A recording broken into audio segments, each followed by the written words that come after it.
আগের দিন বলেছিলাম আমি কিছু বলবো না, আজকে ওদের জিজ্ঞেস করার আগে বলছি এর থেকে ওয়ার্স্ট ফুটবল আর দেখিনি। এই ফুটবল খেললে এই রেজাল্টই হবে।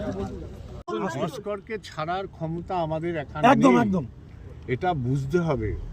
অস্কার একটা কালেকটিভ, একটা কমিটি, একটা বোর্ড চলে, তাদের সিদ্ধান্ত করতে হয়।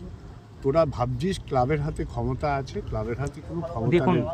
আমরা তুই একটা জিনিস তো ভেবে জানিস, টিম তো খারাপ করেনি কোম্পানি। আজকে খেলা দেখে মনে হলো আজকে খেলা দেখে আরো ভালো খেলবে যা মনে হচ্ছে। ঠিক বলেছিস, তোদের সাথে একমত। আমরা যদি এটা আমার যদি তোদের মতো অবস্থা হতো, আমি যে এই টিমে এখানে কেন আসছো? আমরা এই টিমে আমরাও 3 পয়েন্ট চাই, আমরাও চাই।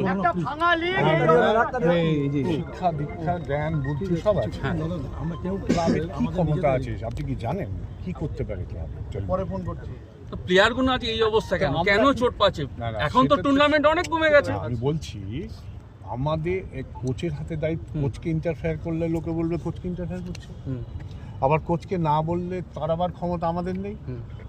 আমরা হচ্ছে শাকের কড়া সাপোর্টার, আমরা সবাই তাই। যেহেতু দেশের সিস্টেম চেঞ্জ হয়ে গেছে ফুটবলে, ওটা তো আমাদের কাছে মন্দির। আমি আপনার উপরে ভরসা রাখছি, কিন্তু আপনি কিছু একটা করুন দয়া করে। শিল চ্যাম্পিয়ন হতে পারতাম, ডুরান্ড চ্যাম্পিয়ন হতে পারতাম, কাপ চ্যাম্পিয়ন হতে পারতাম, কোনোটাই হয়নি। আমাদের কথা বলছেন দাঁড়িয়ে। আমি তোদের বলছি আমাদের কিছু করার ক্ষমতা নেই। আমরা ধীরে ধীরে চেষ্টা করছি। আমরা যদি এরকম একটা ফেল করে দিতাম ক্লাবটাকে, তাহলে হয়তো কিছু হতো। আমাদের কাছে নেই সেই অবস্থা, আমাদের করার ক্ষমতা নেই।